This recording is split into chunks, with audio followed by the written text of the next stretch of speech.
Christ consciousness. Like, what is this? I did, before recording this video, I typed into YouTube search Christ consciousness just to see what are the people teaching today.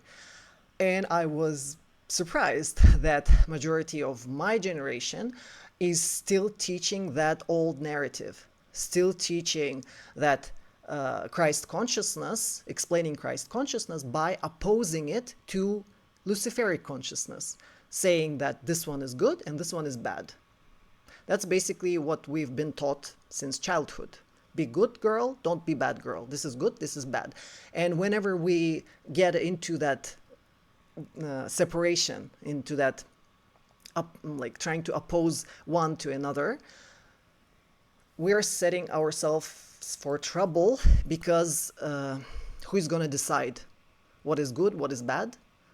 If my good is different from your good, if my understanding of bad is different from your understanding of bad, we will be in trouble and we will compete. Whose right is more right? So we will need to assign a person who will judge us, like who will decide, or we need somebody, a church or somebody, or who will decide, who will judge which is good, which is bad.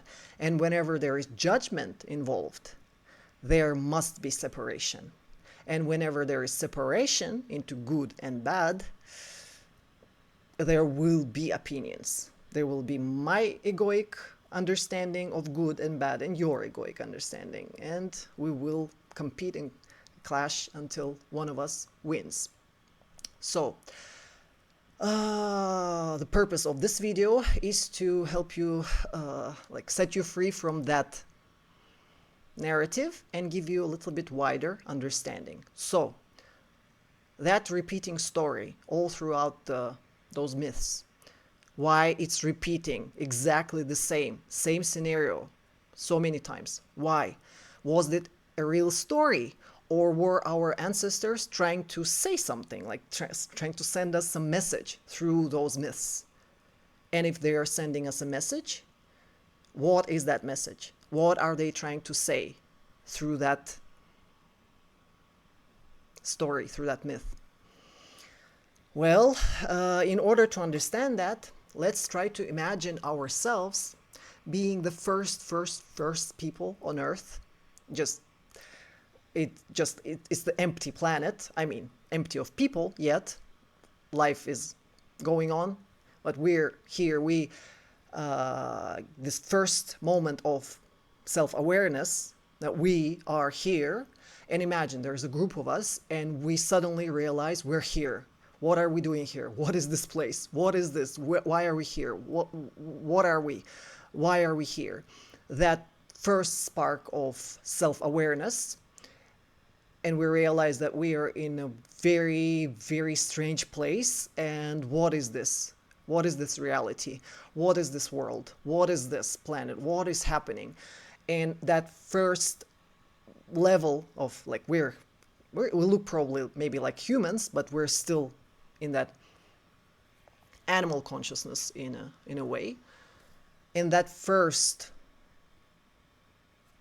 moment of awareness, imagine if it happened during the night. And it's night and we realize that we are here and it's a very scary place. We don't understand anything. We don't understand what we are. We don't understand what is this world. We don't understand why, what are we supposed to, we just scared. We're just scared when we try to get together and to be scared all together in a group.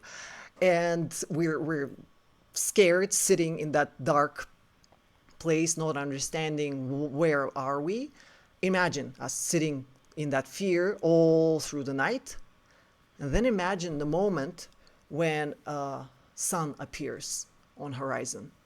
Just try to imagine that sensation. You are the first human on Earth, totally lost, totally confused, not knowing what you are, where you are, scared at night, sounds,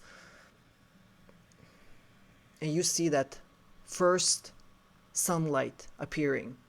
It takes your attention, right? It grasps all of the attention of this whole group, and we look at that place from where that light appears. And we watch it, we observe, and it comes higher and higher and higher. It grows and grows and grows. And as it goes higher and higher above horizon, it brings light.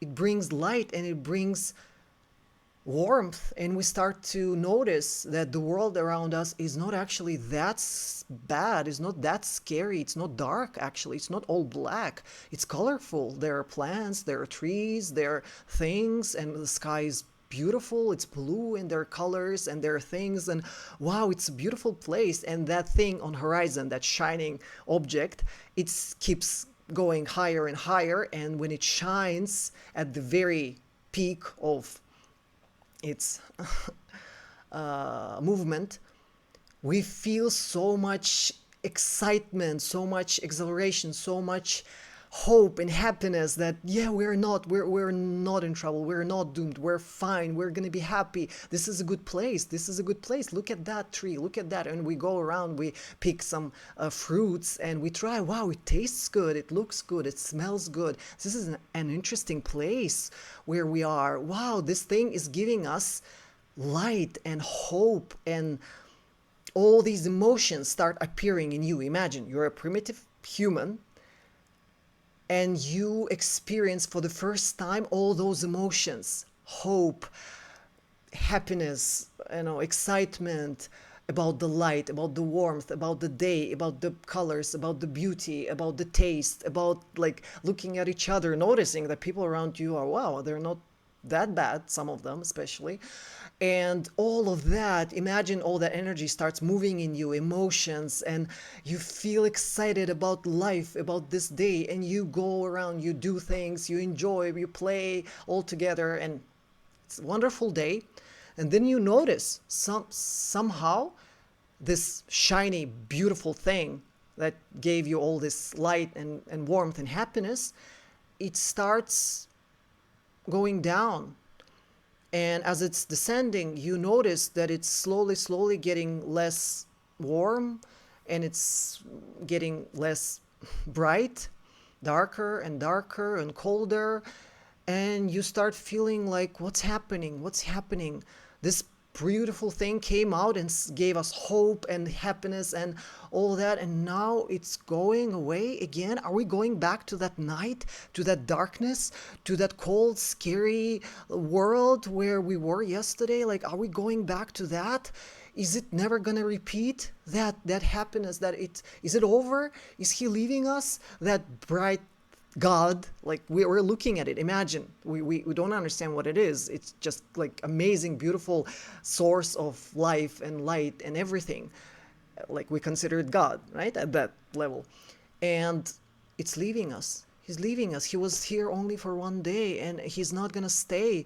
And we're going to have to be in that darkness maybe forever. Maybe he'll never come back. And imagine the evening and the night comes and we're back into that cold, dark environment, and we're sitting and we're trying to grasp where did our excitement go, where did our happiness go? It's gone, it's all gone together with that light. It's gone, and now we again feel cold and scared, and is this gonna stay like this forever? And just try to experience all these emotions. Later you'll understand why I'm breaking it down so much. I will connect it to the experience of your daily life later on. But experience it together with those people, first people. Imagine how important was that object in the sky for them, appearance of that object, and how uncertain and how like, they felt about it appearing or not appearing again. And imagine you spend this whole night again sitting in the cold, fearing, like worrying, not able even to sleep because you're thinking, what happened? Why did he appear? But then he left. Why did he leave? Is he ever gonna come back, shine upon us again? Or is it because I did something? Did I do something? I know, yes, on that time I wanted to pick that fruit from the tree, and my friend, neighbor, whatever, wanted to pick it, and I took took it and I didn't share. I know he sees everything. He's so big, so powerful. He's all knowing. He saw what I did. He saw. That's why he left. All because of me. All because you're in that darkness. That's what's going to happen to you. You're going to sit in that darkness and you'll try to, with that primitive brain, you'll try to analyze, is it because of you? Is it because you did something? Because you were aware in that moment when you stole a like fruit from your neighbor, or you did something, you were aware in that moment that maybe you should share, but you felt like, no, I don't want to share, it's mine. And you ate it.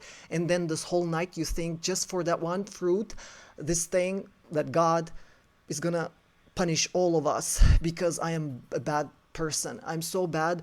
Is he ever gonna come back? Is he? And you pray all night and you punish yourself all night. You criticize yourself. You analyze. Maybe it's, well, but that person is also bad. Why should I have given the fruit? Or maybe they should not. Should you analyze? You try to find a reason of your behavior, their behavior, connection, the pattern. Maybe that's what the God noticed, and that's why he left. That's why he left. And you pray for him to come back, and you spend all night. You don't rest. You hope and wish, and you fear if he never comes back because you're bad. You punish yourself. You do all that whole night. Then you stare at that spot in the sky, in the horizon, where that beautiful God appeared the day before. You stare at that spot, and you stare at it with all of your expectation and fear and worry and excitement, all that mixture of feeling. You look at it and he appears. He appears. Imagine that moment, he appears again. And that's a celebration again. Celebration, you're again out in the sun, you're celebrating, seeing the colors, eating the fruit, but you have that memory now. You remember the God, yeah, he has forgiven you this time because you prayed all night and asked for forgiveness. But he knows what you've done. And you know what you've done the day before when you didn't share that fruit with your neighbor. He knows, and you know, and you keep that memory, and you kind of worry, what if he's not done punishing me? What if it's just like I'm just at the core, I'm a bad person. What if I do it again? But I promise to myself, I'll never do it again. I'll never do it. God, please come back. I'll never do it. And he's back, and now there's another fruit, and you feel like you don't want to share again. And you feel, I'm such a bad person. Again, I'm going to do it, and then he'll punish us again. And I'm breaking it down in such a way for you to connect to this understanding of importance of your emotions and that object in the sky, and the illusions that you live when he appears, when he is gone, how you connect all of it to yourself and to your behavior, not understanding that light is just something that propagates. Okay, it's just something, it's like everything in this world moves in cycles, and sun is meant to come and go, come and go. It's a cycle. And whether you steal fruits or from your neighbors or you don't, sun is still gonna keep doing the same thing.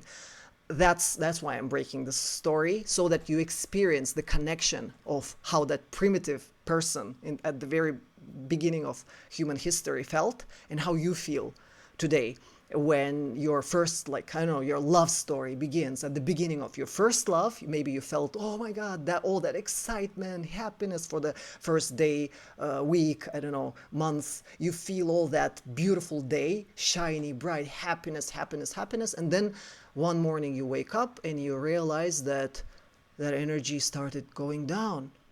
You don't feel that excitement anymore. It's kind of like the sun is going down. And you feel like, did I do something? Maybe he did something.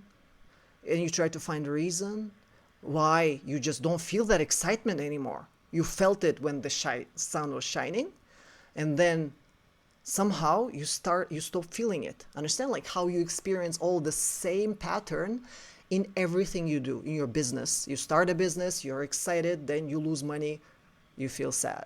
And you try to find a reason in your behavior 20 years ago. That God is punishing you for something you did because you remember. So this is the key, going back to that primitive story of the primitive person. So on the second day, imagine we're fearing, is he back for good? This shining thing, because you don't know astronomy yet. Understand? You don't know if that shining, what is that shining thing? Why is he appearing? What's the logic of it appearing or going? And you don't have any other way of explaining its appearance and its departure other than connecting it with yourself, with your expectation, and with your bad behavior. So this mind that we have is so powerful in finding patterns and seeing connections. So one of the viewers asked me about the difference about thinking a lot and overthinking. When I said, please stop, I think you're overthinking. And you're like, can you clarify what is overthinking? Where is the border between overthinking and thinking? Because obviously to make these videos, I have to be thinking, right? But where is the border? Thinking and overthinking. So in this story, everything that you do during the night, when it's dark and emotions are overwhelming, and any thinking that you do in darkness is overthinking. You will still find patterns, you will still see connections, but most likely when the light appears, it appears all of those patterns that you found at night were illusions. So this understanding of day and night, we will keep coming back to it. Hopefully I will be able to break it all down and explain it well. So in this logic, going back to that myth about a god who appears, who is born on 25th by virgin, why that story, why all those details? Let's break it down. So that story appears not just in Persian or Babylonian history. That scenario we even see in Sumerian myths, for example. There was goddess Inanna, who also went to the underworld to see her sister, and she was like trapped there, betrayed and killed. She stayed there for 3 days, and then her father Enki had to come back and go there and save her, bring her back from the underworld. So even in Sumerian story, we have that idea of somebody going into the underworld, into the darkness for a while, usually around 3 days, and then coming back to life. So that story repeats so many times, and obviously it's telling us something. So what is it telling us?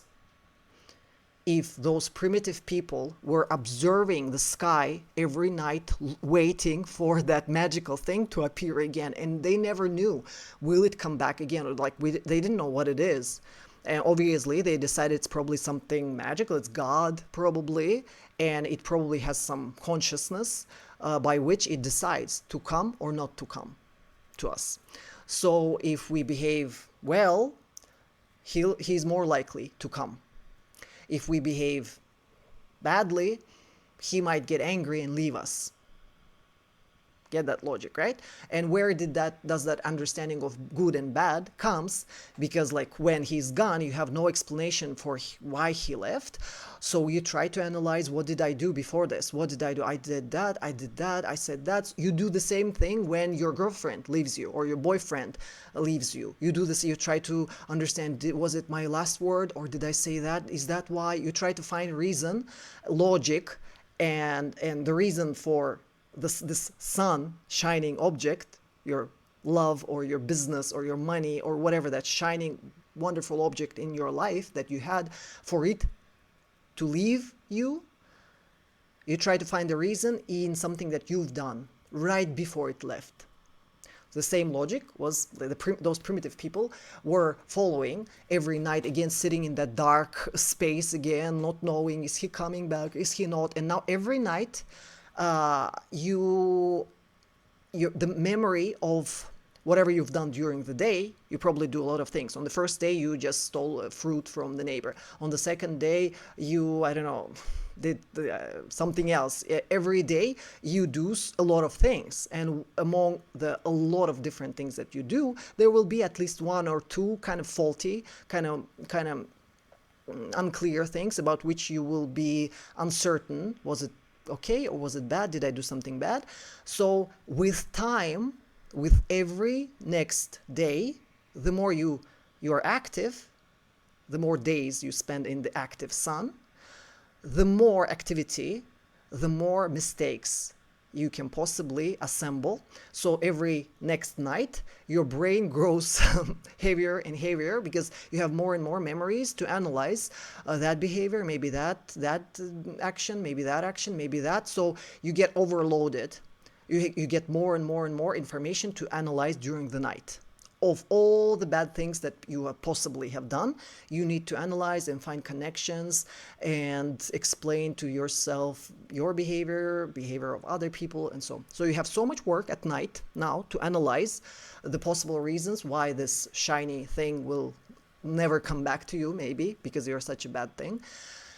So as this process goes on, you spend more and more time during the night overthinking. But the sun comes again and again anyway. But then we notice, if we observe it for a long time, we notice that with time, it does change. The amount of the light that it gives to us is decreasing. You start noticing that it was the first day we noticed it, it was so bright and so shining, shining so high up in the sky, and it was so warm. But then we noticed that days are getting shorter, and this hair, I love it. It's just all in my face.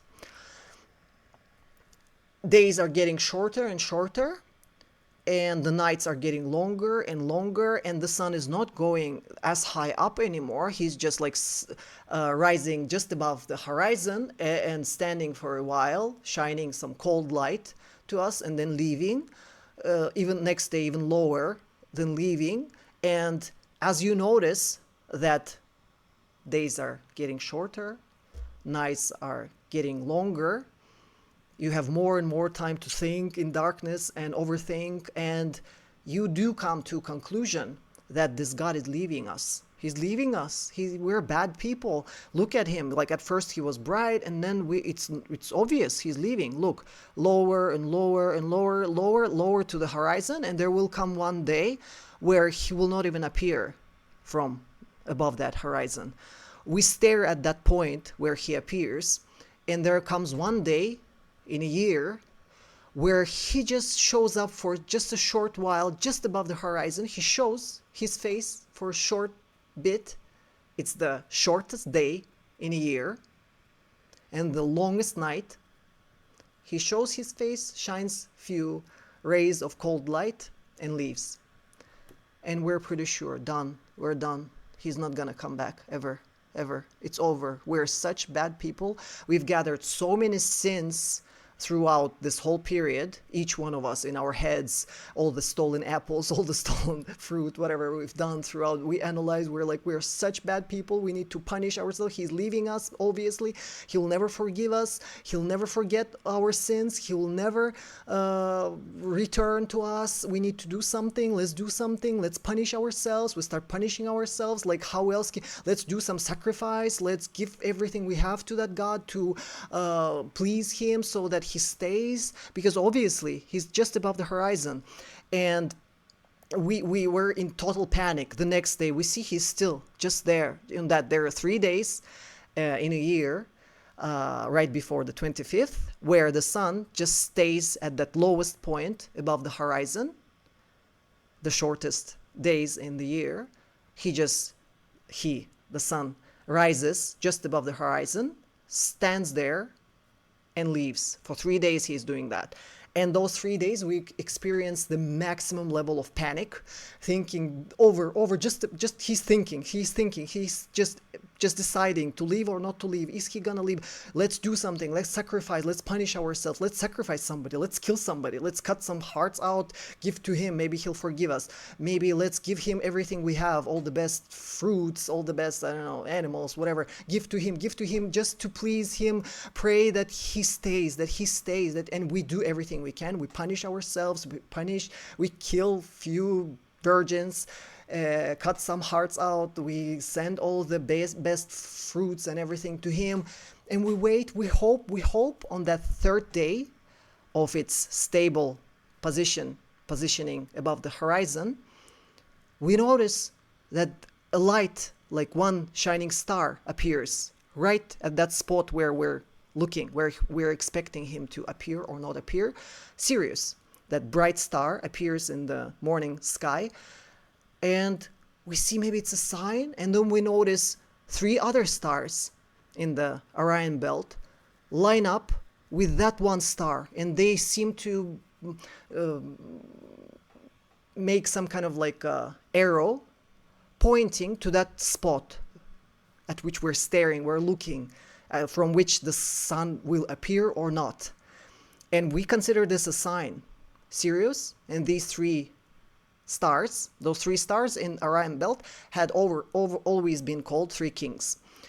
And they create this arrow pointing to that spot, and we stare, we look at it, and he appears. Isn't that magical? Isn't that magical? He's back. He's back. Isn't that something to celebrate? We waited for it. We prayed. We gave all the sacrifices.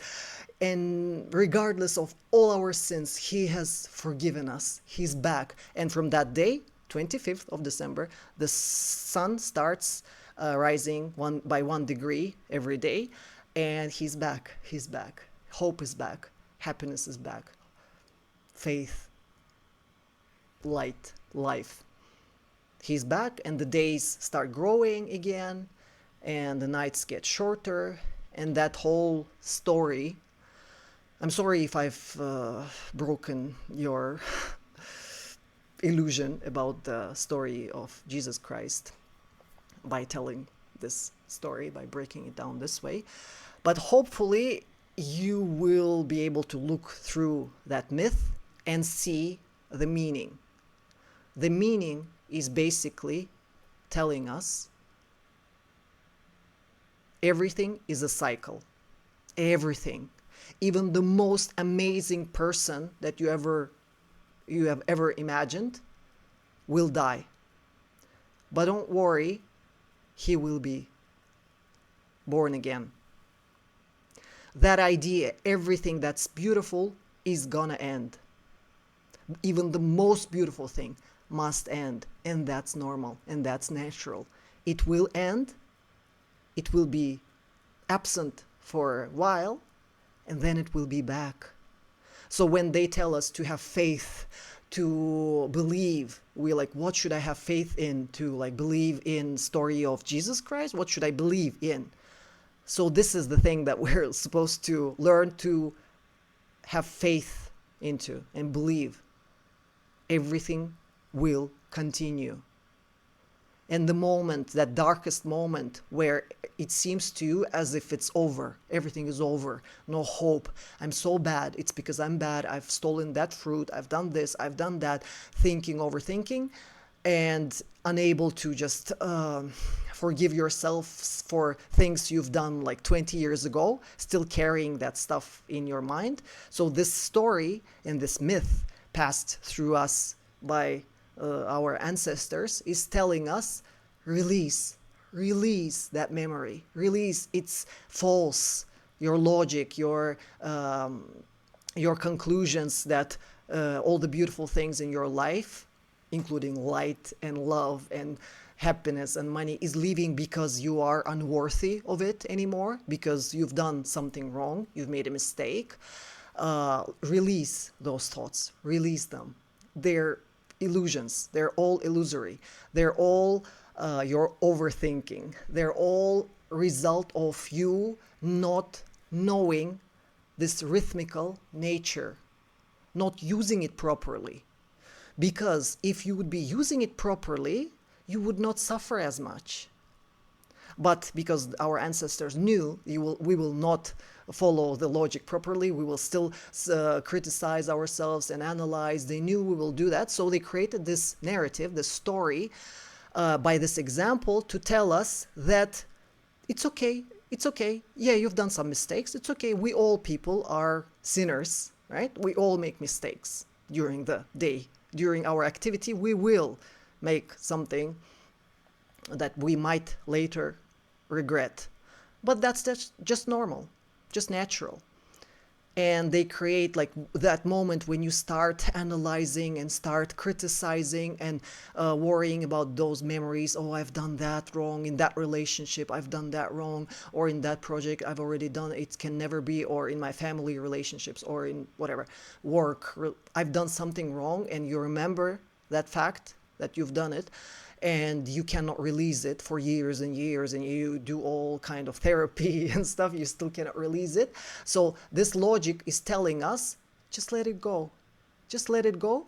Christ has already paid for all sins. That logic of why is he being crucified, why is he is just to tell you, okay, it's okay, you don't know how to release that, you don't know how to forgive yourself, just consider that Christ already paid for it all. Okay, just push the reset button, just push that restart button on your computer or on your phone. Probably when you're using your computer and, for example, you're active during the day. It's, imagine you're a computer, you're active during the day, and we're opening, like I'm opening so many programs. I'm active, I'm using that program and this program, and I'm starting so many different windows, and they're all, these programs are running all day, running, in this active part of the day, running of this computer, obviously does load the system, right?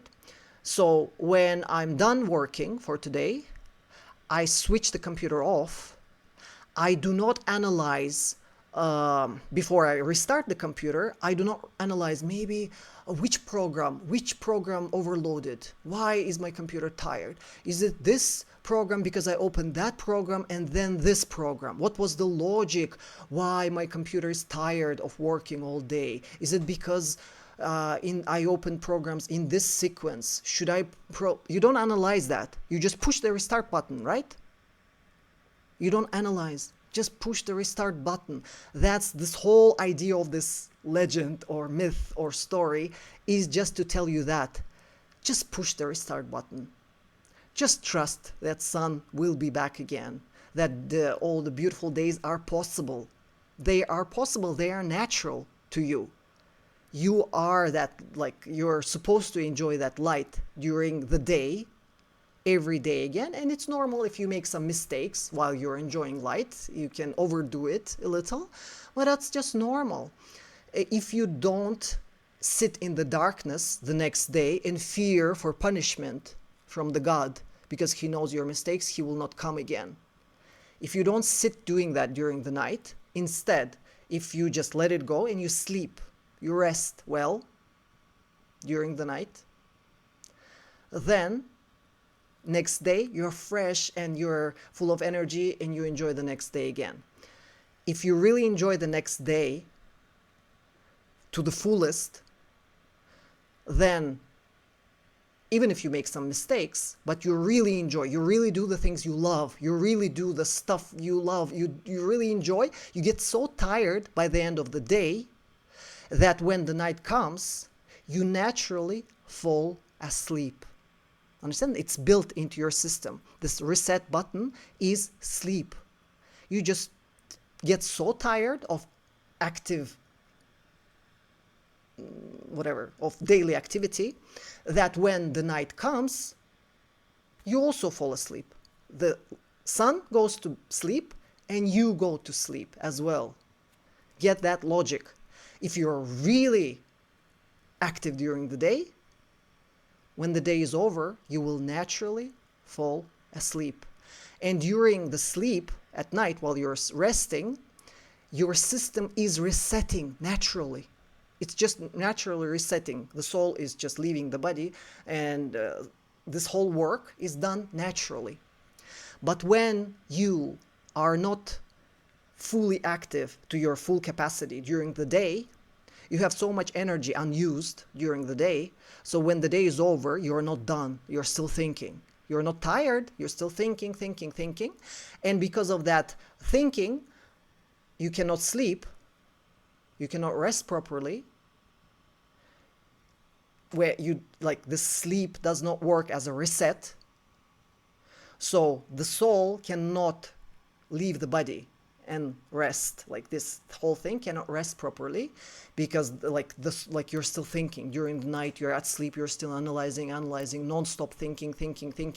During the day you're thinking, analyzing your mistakes. During the night you're analyzing your mistakes. Then next day comes, you're tired already from the previous day and night, and you're still trying, you're tired, you're running the day.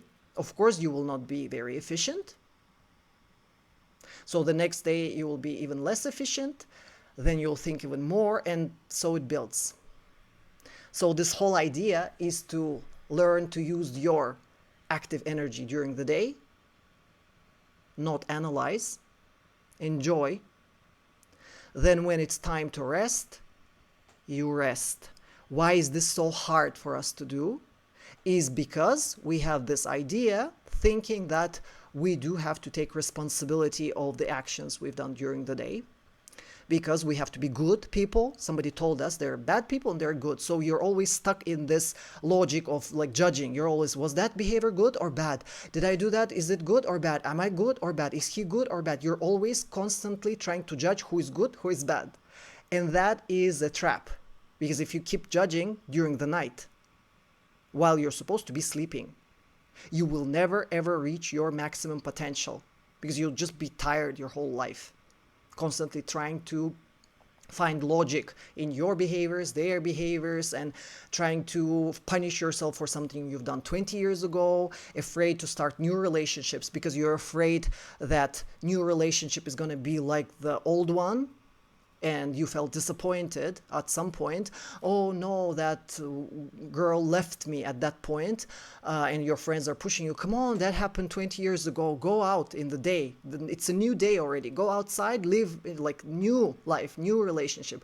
And you're like, no, I can't go, you don't understand, I am bad, and I know all women are bad, all men, whatever, are bad, and I know what's gonna happen.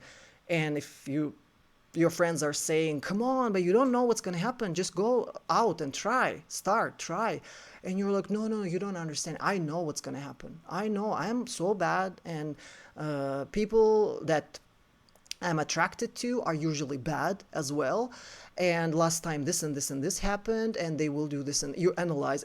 So you constantly sit in that night, constantly you live in the night of the soul, and you never actually go into the daylight to fully experience the day as children do, as that new soul when it just appears into this reality, and you're enjoying the day, you're enjoying the sunlight, you're enjoying everything.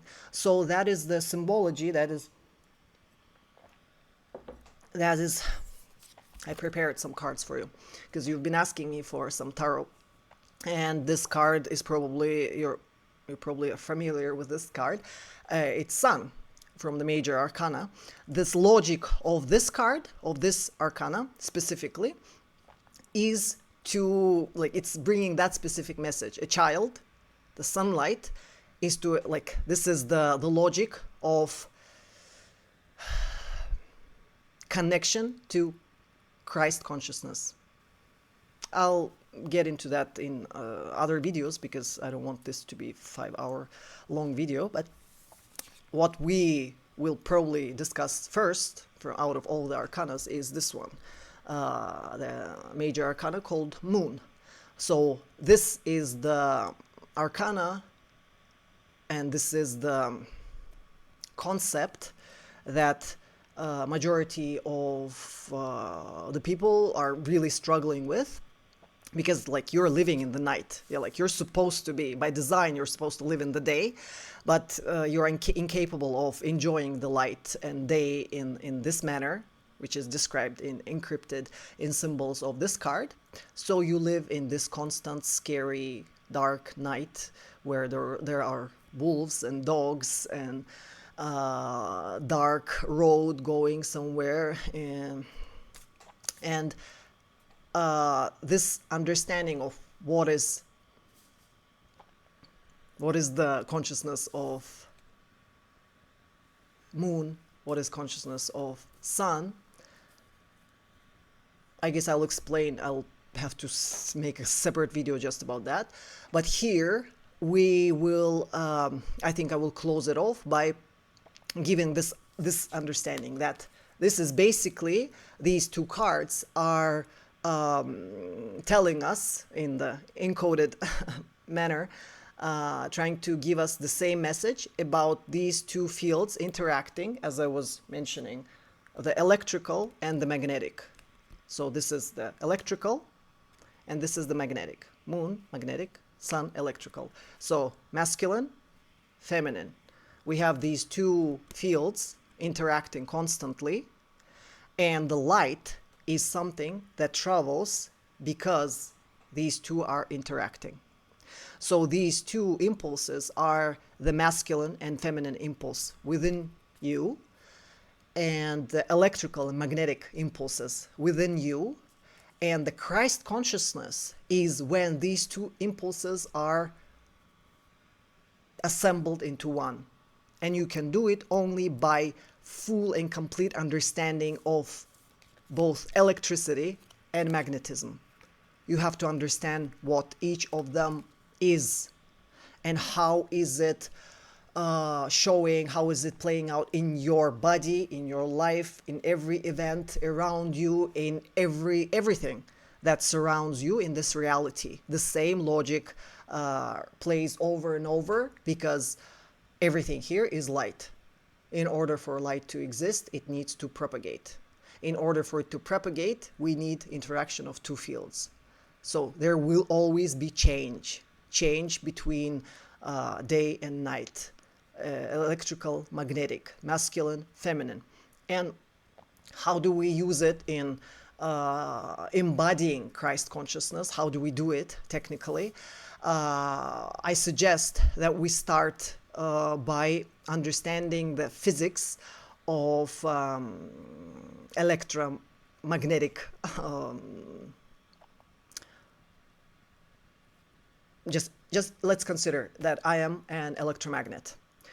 And what is electromagnet? It is a wire, what it consists of, in physics or in... It consists of a wire which is coiled into like many turns. And even without a core in it, just consider just a wire which is wrapped in many layers, coils. And that wrapping by itself is already capable of creating a magnetic field. Just because there is a wire, we can attach electrical impulse to the wire, and the electrical impulse running through the coil will create a magnetic field around the coil. So I am an electromagnet. The coil is what we call Kundalini. The coil is what is a wire coiled up, which is intended for allowing a current through it. So when this coil is at rest, there's no electricity running, it's just a coil.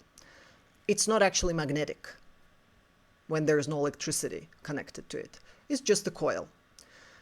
So it doesn't have the feminine quality of magnetism. When there's no electricity connected to me, I am not magnetic. When electricity starts running through me, the amount of turns of this coil will determine how much electricity can run through me. So this is the idea of awakening more and more layers of Kundalini. So Kundalini is a snake coil. And if we only awaken one layer, it's electromagnet with only one, imagine, just one turn, one wrapping, for example. Not very powerful. You cannot really run too much electrical current through it.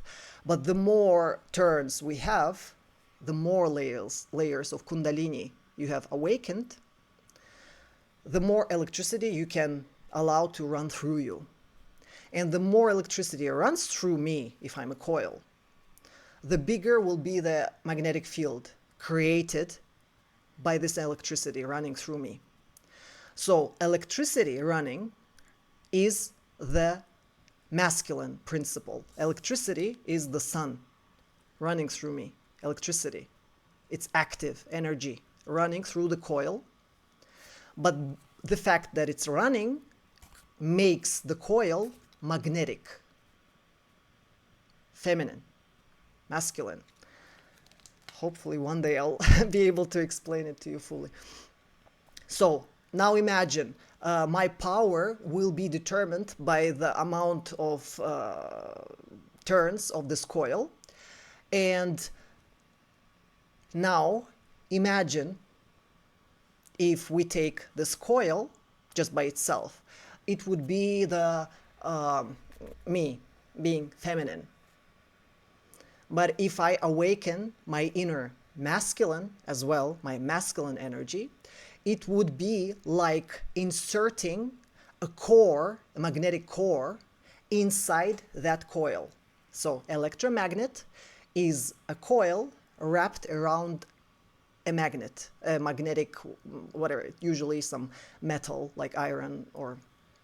So magnetic core by itself is just, let's say, just piece of metal, or just like, imagine just a rock, okay? It's just masculine, pure masculine. It's just a rock, incapable of anything, just standing there. But when that rock, piece of metal, is inserted inside of a coil,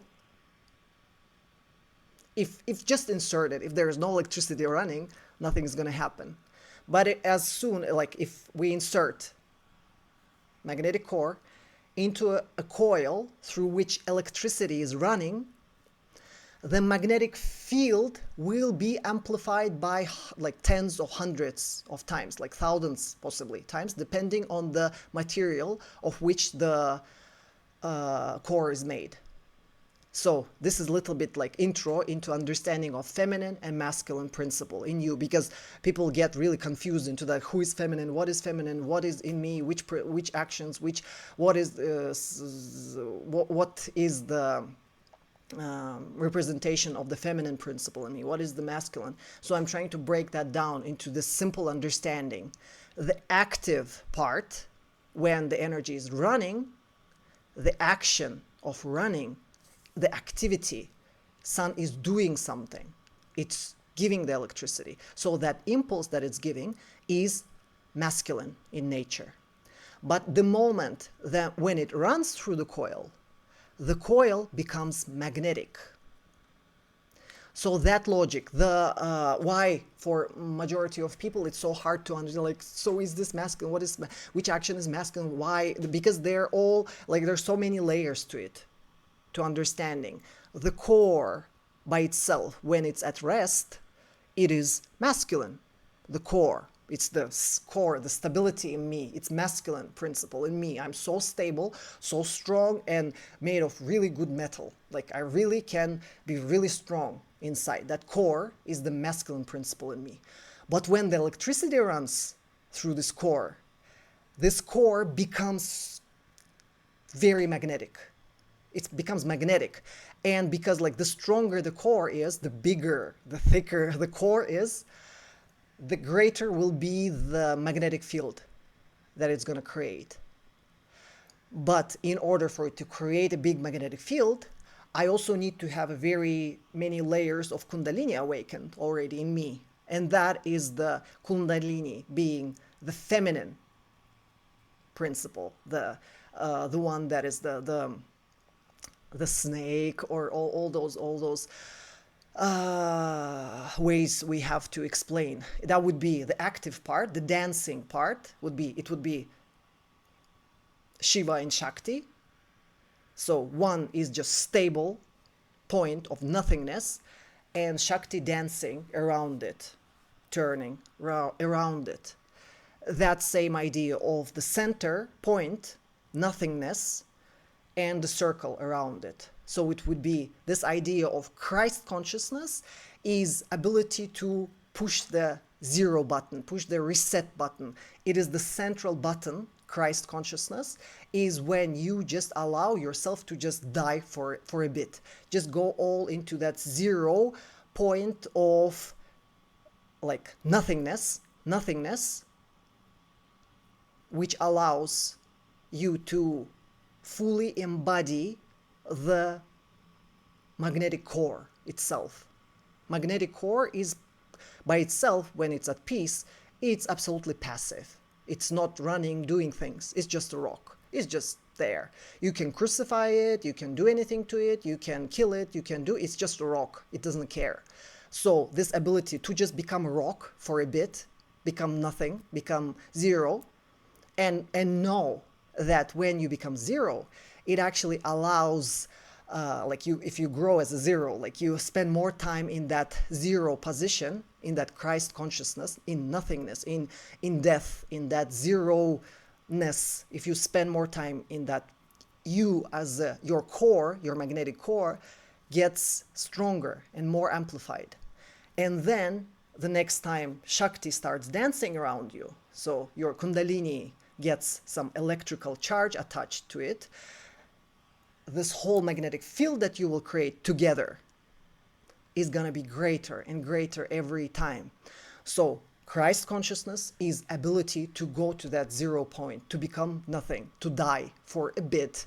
And in your understanding, just forget everything that was before this. Just nullify, just bring it all to zero. Forget who you were, forget whom you hurt, from which fruits have you stolen from whom, how many people you've upset and disappointed. Bring it all to zero. Consider that Christ already paid for all your sins, okay? Somebody paid for it. Just forget. It's been paid for. And that's why they created this whole story, to help you believe. Just, okay, if you can't believe that it can be just nullified, just brought to zero, you can't believe, right? So let's create a story where somebody already paid for your sins. Does that help? But in order to understand the logic, you need to really apply to this logic of a computer. That you, without any, without too much analysis, you just push the reset button, right? You don't analyze all the steps that you've done throughout the day to cause this computer to be tired. You just push the button, zero, nothing, switch it off. It's not gonna kill the computer, okay? It's not gonna somehow diminish its capacity for work tomorrow. You can actually just start fresh with fresh computer tomorrow. Same logic with your consciousness, just being able to just go to that zero point, and at that 0 point, you're nothing, you're nobody. The more time you're able to spend in that nobodiness, in that nothingness, being nobody, determines how much electricity you will be able to let through you next day. The more electricity you pass through yourself, the greater will be the magnetic field around you. So for those who are trying to manifest things, in order to manifest, you have to have really big magnetic field. So when you activate this magnet, things just get attracted to you. But in order to attract a lot, your magnet has to be powerful. And your magnet it really depends. That's why we talk about this uniting the feminine and masculine in you before you find a partner, like of opposite gender. Because then it's amplified once again by hundreds of times. If you find the matching partner to create an electromagnet together. But before you do that with outside people, you have to first do it within yourself, to marry your inner masculine and your inner feminine. And in order to do that, you have to really get to know your inner feminine fully and your inner masculine fully, and to understand their functions and connect them, unite. Why we talk about uniting, when I use the word alignment, what do I mean? Like Christ consciousness is aligning that big circle, aligning it to that central point. So that's the sun symbol. Sun, that circle with a dot in the center. Aligning them. Why it's important? What are we aligning? We're like, align yourself. Aligning with what? Aligning means, imagine you're this sun symbol, okay? Circle with a dot. If they're not aligned, the dot is somewhere in that corner and the circle is here. They're not aligned. It doesn't work. What are we aligning? Imagine if I'm an electromagnet and my coil is somewhere here and my magnetic core is here. How effective will I be? If I'm feminine, okay, I'm mostly the coil, all right? So my physical body is mostly coil itself. So if my feminine coil and masculine core are not aligned, they're just basically in different places. This electromagnet is not very effective. Do you understand why it's important to bring them together, align them, meaning bring the core and the coil into one place, insert the core inside the coil. And then this whole mechanism works 1,000 times better. That's when you connect to your guides, that's when you get your 31 millions, that's when you get your manifestations and all the things that you enjoy and want in life. And that idea of Christ consciousness being actually the solution to all your dreams coming true comes from this. Christ consciousness is alignment of these two elements, the dot, nothingness, and everything. Coil and the core, align them, put them in one place together. So I'm showing now in horizontal plane, but usually I explain it vertically. So the coil would be the upper part. The coil is the electrical impulse coming from that connection. And the magnetic core is the rock. The metal part is the bottom of us. So the animal part of me is the rock. This is a rock. This body is a rock. Flexible, but still, it's a rock. And my consciousness is electricity. Alignment of that coil and core happens when they meet at this center. That's where their meeting point. Alignment of the top, electrical and magnetic, marrying that principle with this principle, feminine and masculine, marrying at this central point. Heart chakra is where this whole mechanism gets assembled. Core gets inserted into the coil, and that's where this whole torus happens. This whole thing gets magnified, and that's where you get all the magical things that you're wishing for. But that's work. I'm doing my best to explain, but still I have so much stuff that I prepared, but I think I don't want to extend this video anymore. So I'll just mention a few more cards. Yeah, I'll try. We have a few more cards. We'll go through them. These two I've already mentioned. And this card in the major arcana, the Hanged Man, it's called, 12th arcana. And it is basically the idea, like if once you're able to enter this arcana, fully, consciously enter this arcana, you actually get the point of this whole Christ story. Here, the cross is not, it doesn't look like a cross, but most probably to hang somebody when you're crucifying somebody, you don't actually need that upper part of the cross. This T shape is more than enough to crucify somebody normally. So if you take the symbology of this card and you try to feel this experience, you can find the card online if you don't have the deck.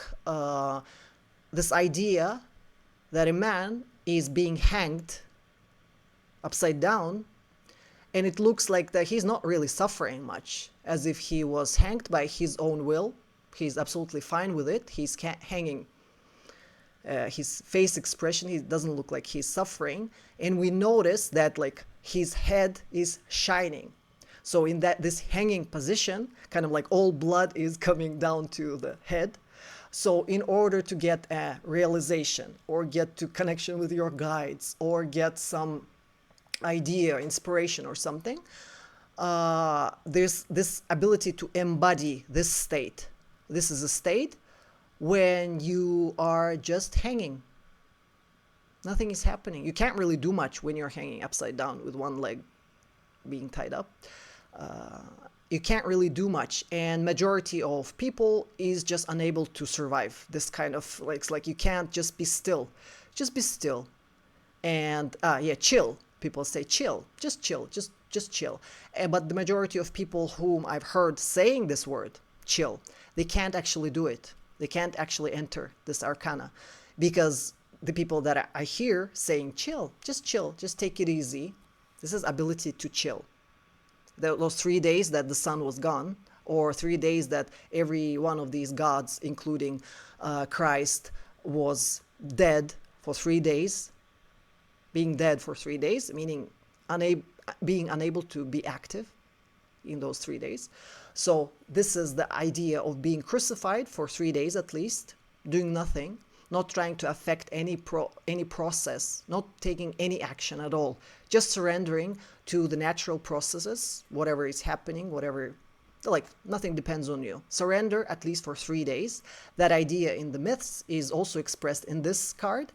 And this idea of being able to just chill, all the people who ever I've heard saying this are actually unable to do it, because these are the people who are usually using some kind of alcohol or smoking or some other way that helps them chill. These are the people who are like fooling themselves into the idea that I'm really good at resting, chilling. I'll go party, I'll go do, I'm chilling. Nah, in majority of these cases, you're still thinking. This is ability not to think. Just give up, die for at least 3 days. And if you are somebody who thinks that, oh, what am I doing wrong? I think I'm able to rest and chill. I give myself breaks. Do you really? Just check on yourself if you're able to actually stay in absolute silence, doing nothing, when nothing is happening, none of your wishes or projects or something are actually bringing any results, there's no news happening, nothing is happening, to be able to stay absolutely stable and absolutely hopeful and positive and just chill without using any how do you say, any, let's say, substances or activities which allow you to numb yourself. So if you're using alcohol, you're actually just sedating yourself. On the background, the machine is still working. You're actually not going to the 0 point. There's still like non-stop machine working. And if you're smoking like 3 packs of cigarettes every day, and then you're saying, I'm chill, I'm cool, I'm chill. No, you're not. You're constantly sedating yourself with the cigarettes or alcohol, and you're creating in yourself illusion that you're resting. Actually, you're not resting. So this is the whole idea of being able to rest. When it's dark, just rest. Use the night for sleeping, really sleeping, not imitating sleep by substances or whatever else. So I hope that part is clear. Being able to actually push the reset button is the ability to stop thought, stop analysis, stop and have faith, have knowing and belief that both night and day must exist, both negative and positive sides of the situation must exist for the life to continue. If you wish to live in illusion that day can be endless, it can be only day, forever day, then like I believe that you will be suffering a lot in this physical reality. And that logic of separating good and bad, like hating the bad, loving the good, is I had that idea when I watched some of those videos where the mentors are explaining that Christ consciousness is opposite of Lucifer consciousness. Basically, Christ is good, Lucifer is bad, and they're teaching people, please be good, don't be bad. All right. How far can that take you? I would be like more like, I would understand much better if that kind of teacher would actually honestly be able to say, people, I love pain. I'm a masochist. because that's like separating into good and bad. It's pretty much the same idea.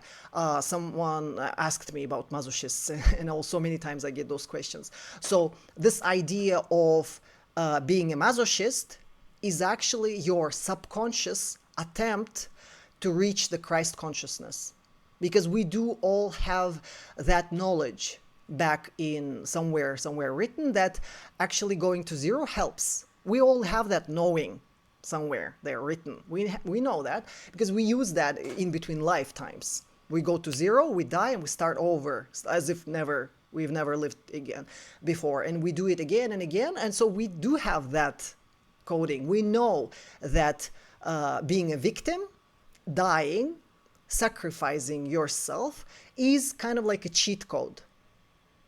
Cheat code meaning that whenever, as many times as you go to zero, that by this many times your progress will be amplified. So there are people who have this tendency of sacrificing themselves so much, and it would be like wise if these people will finally realize why they're doing it. It's not because I'm trying to be like Christ. I don't want to be. No, just be honest, be direct. I want to grow at expense of other people, and I enjoy pain. I don't know why, but I enjoy it.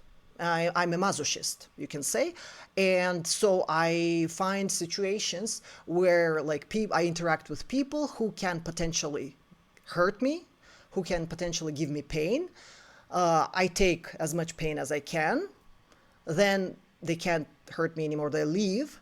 Then I go to that 0 point and I expand.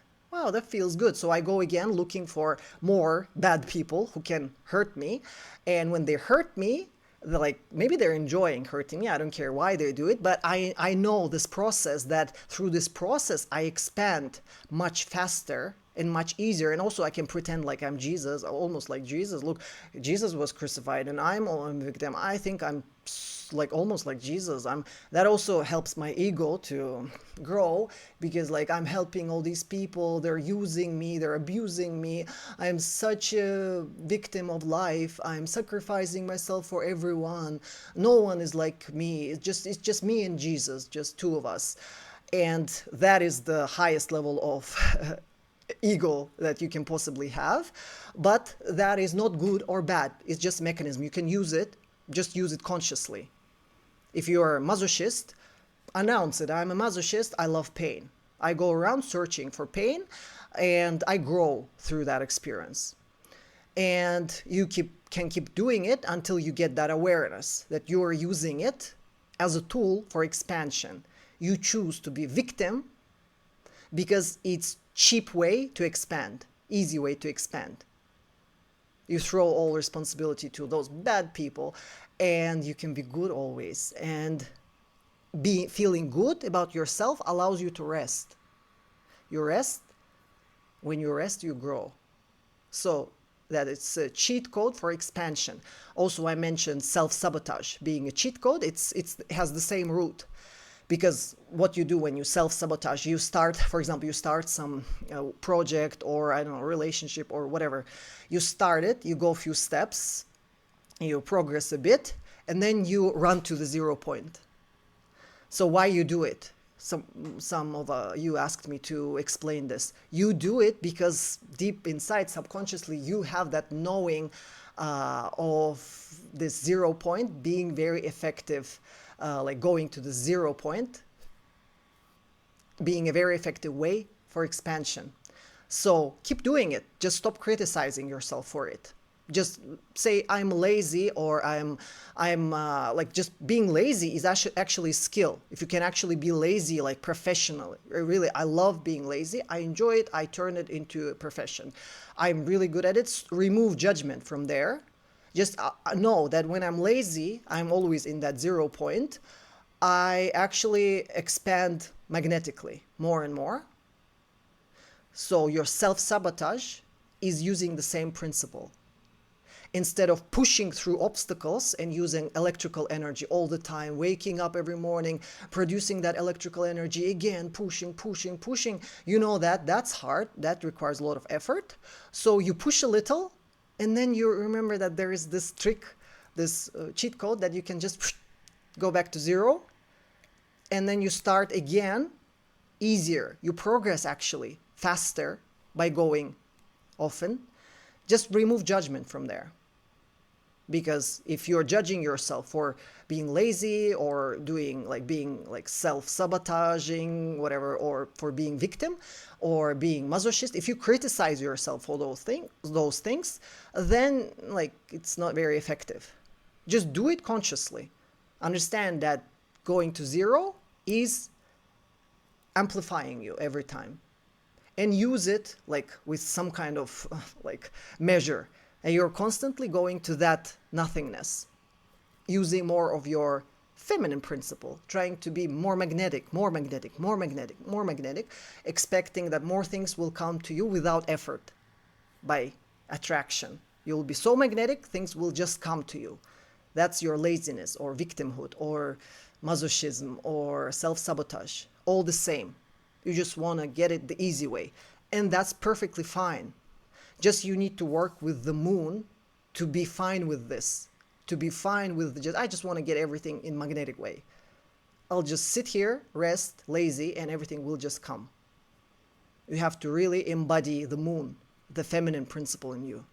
You're afraid of it, probably. Afraid of the darkness, of your magnetic potential, of the depth of that abyss that might be inside your feminine nature.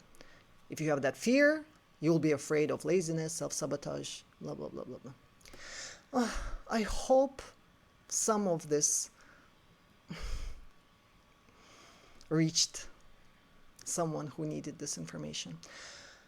Hopefully I explained majority of it. Please ask me questions if you want clarification on specific parts of this video. Still I haven't went into these two cards, but I think I can continue in the next one. I hope you enjoyed. I see you again later.